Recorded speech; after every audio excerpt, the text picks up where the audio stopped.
نبی نے فرمایا کہ جب لوگ جنت میں جا رہے ہوں گے، اویس بھی جا رہا ہوگا، دروازے کے قریب اللہ فرمائیں گے باقی سب کو جانے دو، اویس کو روک لو۔ تو وہ اویس پریشان ہو جائیں گے کہ اب بوئے پہ آتے کیوں رکاوٹ بن گئی، دروازے پہ آگے کیا رکاوٹ ہو گئی؟ تو وہ کہیں گے یا اللہ آپ نے مجھے کیوں روکا ہے؟ تو اللہ تعالیٰ فرمائیں گے پیچھے دیکھو۔ پیچھے دیکھیں گے تو جہنم کے لوگ کھڑے ہوں گے، مجرم۔ کہیں گے اویس تو نے مجھے خوش کیا ماں کی خدمت کر۔ کیا کہا؟ ماں کی خدمت کر کے۔ جو بیچاری مائیں ذلیل ہو رہی ہیں، یہاں زیادہ ہوتی ہیں، پاکستان میں کم ہوتی، پر ہوتی وہاں بھی ہیں۔ اسی سفر میں کتنی ماؤں کے اتنے پرچے آئے کہ میرا بیٹا شراب پیتا اور پھر مجھے گالیاں نکالتا۔ بھر گئے میری جیبیں پرچوں سے، کیونکہ مستورات بھی بیان میں آتی تھی، تو ہر بیان میں کوئی نہ کوئی پرچہ آیا کہ میرا بچہ مجھے گالیاں نکالتا ہے، شراب پیتا ہے، زنا کرتا ہے، پھر مجھے گالیاں نکالتا ہے۔ تو یہاں زیادہ ذلیل ہیں، ہمارے ہاں بھی کوئی کم ذلیل نہیں ہے۔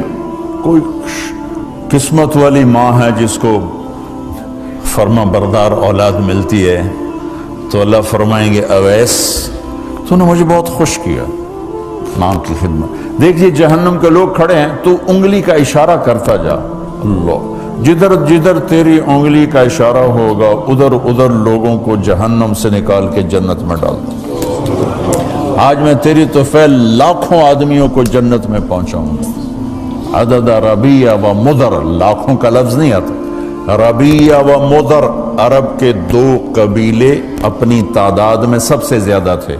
تو اللہ تعالیٰ کہیں گے اویس آج تیری طفیل جتنا ربیہ اور مدر دو بڑے قبیلوں کے لوگ ہیں، اتنے مجرم آج تیری طفیل جنت میں ڈال دوں۔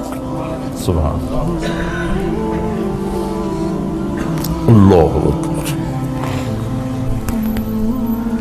جب میرے رب نے مقام بخشا کہ عمر اور علی سے کہا جا رہا ہے دعا کروانا، اور جنت کے دروازے پر کھڑا کر کے فرمایا جا رہا ہے پیچھے نظر دوڑا، دیکھ جتنے جہنم کے لوگ کھڑے ہیں، اشارہ کر تیرے طفیل آج ربیہ اور مضر کی تعداد کے برابر لوگوں کو جنت میں ڈالوں۔ ایک اور واقعہ بھی سناتا ہوں۔ آپ نے فرمایا میں آج رات جنت میں گیا۔ ایک تو معراج ہے جو جاگتے ہوئے، خواب میں تو بہت دفعہ ہوا، آج رات میں جنت میں گیا۔ میں نے آواز سنی قرآن کی تلاوت۔ میں نے پوچھا یہ کون تلاوت کر رہا ہے؟ ان کا جی یہ حارثہ بن نعمان ہے۔ تو آپ نے کہا حارثہ بن نعمان، وہ تو مدینے بیٹھا ہے۔ دیکھو آپ کو سنانے کے لیے مائک لگا ہوا ہے اوپر، تھوڑے سے لوگ آپ، اور حارثہ کی آواز جنت میں جا رہی ہے اور وہ مدینے بیٹھے ہوئے ہیں، 7 آسمان پار کر کے آواز جا رہی ہے۔ وہ کیسے پوری جنت میں اس کی آواز کیوں آ رہی ہے؟ کہ یا رسول اللہ انہوں نے ماں کی ایسی خدمت کی ہے کہ اللہ تعالیٰ نے خوش ہو کر کہا ہے حارثہ جب قرآن پڑھے ساری جنت کو سناؤ، ساری جنت کو سناؤ۔ اچھا کیسی خدمت کرتے تھے؟ ماں کی کیسی خدمت کرتے تھے؟ ان کے کپڑے بیوی سے نہیں دھلاتے تھے، خود دھوتے تھے۔ ہم لوگ اپنی بیویوں پہ ڈنڈا چڑھا کے کھڑے ہوتے، میری ماں دے کپڑے دو، میری ماں دی روٹی پکا، میری ماں نو چاہ بنا کے دے۔ آپ کی بیوی کے ذمے آپ کی ماں کی خدمت نہیں ہے، میرے ذمے میری ماں کی خدمت، میری بیوی کے ذمے میرے باپ کی خدمت نہیں ہے، میری ماں کی خدمت نہیں ہے، میری بہن بھائیوں کی خدمت نہیں ہے۔ لیکن یہ بر صغیر کے معاشرے کا ظلم ہے کہ آنے والی بچی ٹکڑے ٹکڑے ہو جاتی، پس کے رہ جاتی، اور ایک ظلم و ستم کی چکی میں وہ قیمہ بن جاتا۔ ساس کا ظلم، سسر کا ظلم، خامد کی بہنوں کا ظلم، بھائیوں کا ظلم، تانے بولیاں، اس بیچاری نے بچے کیا پالنے ہیں، وہ تو روتے روتے زندگی گزار دیتی۔ میرے ذمہ ہے ماں کی خدمت، میری بیوی کے ذمہ نہیں ہے۔ پوچھو مفتیوں سے، ماں کے لیے کیا کرتے تھے؟ سالن خود بناتے تھے، آٹا گوندتے تھے، روٹی پکاتے تھے، پھر تھالی میں پلیٹ میں رکھ کر ماں کو سامنے بٹھا کر خود کھلاتے تھے، کھلاتے بھی خود، اور ماں کو تیل لگاتے، کنگھی کرتے، جوئیں نکالتے۔ اور کبھی اماں کوئی کام کہہ دیتی اور سمجھ میں نہیں آیا تو یہ نہیں کہتے تھے ماں جی کیا جائے، اپنی بیوی کو باہر بلا کر کہتے ماں جی نے کیا کہا ہے مجھے سمجھ میں نہیں آیا۔ ایک دفعہ موسیٰ علیہ السلام نے پوچھا یا اللہ میرا جنت کا ساتھی کون ہے؟ تو موسیٰ علیہ السلام نے فرمایا فلاں قصائی تیرا جنت کا ساتھی۔ تو موسیٰ علیہ السلام تھوڑا سوچ میں پڑ گئے کہ قصائی تے موسیٰ دا جوڑ کی میں بہ گئے، فلاں مجاہد، فلاں عالم، فلاں ولی اللہ وہ تیرا جنت کا ساتھی، قصائی تیرا ساتھی۔ تو موسیٰ علیہ السلام نے پتہ پوچھا اور پہنچ گئے۔ تو وہ گوشت کی دکانوں میں ایک دکان اس کے بھی تھے، میں بٹھا چوکڑی مار کے تھا اپنا ویچی جاندہ تھے، ٹکی جاندہ ہے۔ کوئی موسیٰ علیہ السلام کو اسپیشل چیز نظر نہیں آئی۔ جب شام کو وہ چلنے لگا، جب وہ اس کا گوشت ختم ہو گیا تو اس نے ایک ٹوٹا تھیلے میں ڈالا اور چل پڑا، موسیٰ علیہ السلام بھی ساتھ چل پڑے۔ وہ گھر پہنچا تو موسیٰ علیہ السلام نے کہا میں آ جاؤں؟ کہا جی آ جاؤ۔ اس نے وہاں جا کے کیا کیا، بوٹیاں بنا کے ہانڈی چڑھا تھی، پھر آٹا نکال کے گوندھا، اس کو نرم ہونے رکھ دیا، سالن تیار کیا، پھر روٹی تیار کی، ٹرے میں رکھا۔ ایک عورت اس طرح پڑی تھی، اس کو جا کے ہلایا، ماں جی، آنکھ کھولی، ایک ہاتھ سے اٹھایا، سہارا دیا، دوسرے ہاتھ سے نوالے بنا بنا کے کھلاتا رہا۔ تو اس نے یوں سر ہلایا کہ مطلب میری بس، تو اس کا منہ صاف کیا اور اس کو سہارا دے کے لٹانے لگا تو کچھ بڑبڑائی۔ موسیٰ علیہ السلام ذرا فاصلے پر تھے، سن نہیں سکے کیا کہا۔ موسیٰ علیہ السلام نے فرمایا میرے بھائی یہ کون ہے؟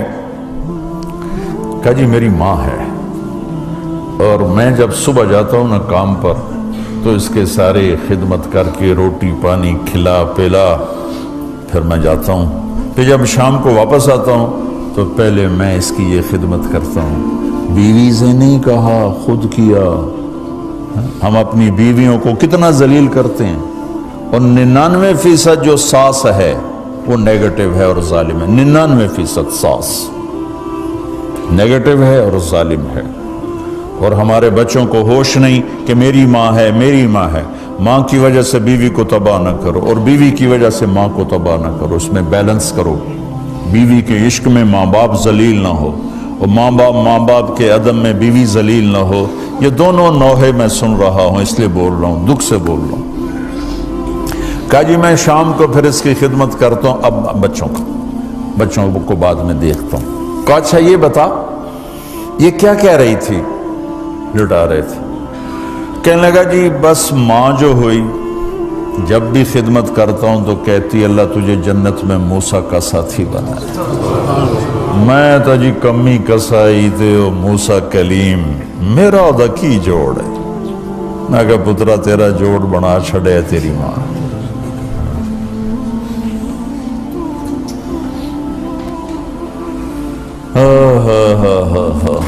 ماں باپ زندہ ہیں دعا لو، فوت ہو گئے ان کی قبروں پہ جایا کرو، وہاں بیٹھ کے قرآن پڑھا کرو۔ جو بچہ پڑھے گا وہ اتنا طاقتور ہو کے ماں باپ کو لگے گا، اگر وہ فوت ہو چکے ہیں۔ زندہ ہیں دعا لو، مر گئے ہیں ان کے لیے ان کی قبر پہ نہیں جا سکتے ہو، یہاں کی زندگی بہت تیز ہے، کبھی تو جایا کرو، کسی ویکنڈ پہ چلے جایا کرو، کسی اتوار پہ چلے جایا کرو، کسی ہفتے کو چلے جایا کرو، مہینے بعد 2 مہینے بعد، سال میں 1 دفعہ سے، کہ یہ ان کا حق ہے، ان کا حق ہے۔ اور ابن القیم رحمۃ اللہ علیہ نے ایک واقعہ لکھا ہے کہ عبداللہ بن مطرف رحمۃ اللہ علیہ نے خواب دیکھا کہ قبریں پھٹیں اور لوگ نکلے اور کوئی چیز ایسے اٹھا رہے ہیں، ایسے اٹھا رہے ہیں، ایسے اٹھا رہے ہیں۔ ایک آدمی نکلا اور جا کر ایک درخت سے ٹیک لگا کے بیٹھ گیا۔ یہ اس کے پاس جا کر کہتے ہیں بھئی آپ کون لوگ ہو؟ وہ کہتے ہیں ہم ایمان والے ہیں۔ کہ یہ کیا ہو رہا ہے؟ کہ جو رشتہ دار ثواب بھیجتے ہیں یہ وہ اکٹھا کر رہے ہیں۔ کہ تم کیوں نہیں اکٹھا کر رہے ہو؟ کہ میرا بیٹا حافظ قرآن ہے، ایک قرآن روزانہ ختم کر کے مجھے بھیج دیتا ہے، تو میں نے پرچون دی لوڑ نہیں رہ جاندی، میرا تھوک دا کام۔ کہ تیرا بیٹا کیا کرتا ہے؟ کہ اس کی مٹھائی کی دکان ہے بازار میں۔ آنکھ کھل گئی، صبح ہوئی تو پہنچ گئے، بازار کھلا، دیکھا تو ایک نوجوان بیٹھا ہوا اور مٹھائی بیچ رہا اور ہونٹ ہل رہے ہیں۔ پہلے اس کو نہ چیک کرتے رہے، پھر اس کے پاس آئے، بیٹا تیرا نام کیا ہے؟ وہی نام تھا جو خواب میں سنا۔ یہ کیا پڑھ رہے ہو؟ کہ جو قرآن پڑھ رہا ہوں۔ کتنا پڑھتے ہو؟ ایک ختم روزانہ پڑھتے ہو۔ کیا کرتے ہو؟ کہ والد کو ایصال ثواب کرتا۔ کیا اتنی مشقت کیوں اٹھاتے ہو؟ کہ وہ میرے لیے بہت کچھ چھوڑ گیا، میں چاہتا ہوں میں بھی اس کے لیے کچھ حصہ بنتا رہوں۔ تو یہ والدین کے حقوق میں سے ہے کہ اگر وہ چلے گئے ہیں ان کے لیے ایصال ثواب کرو۔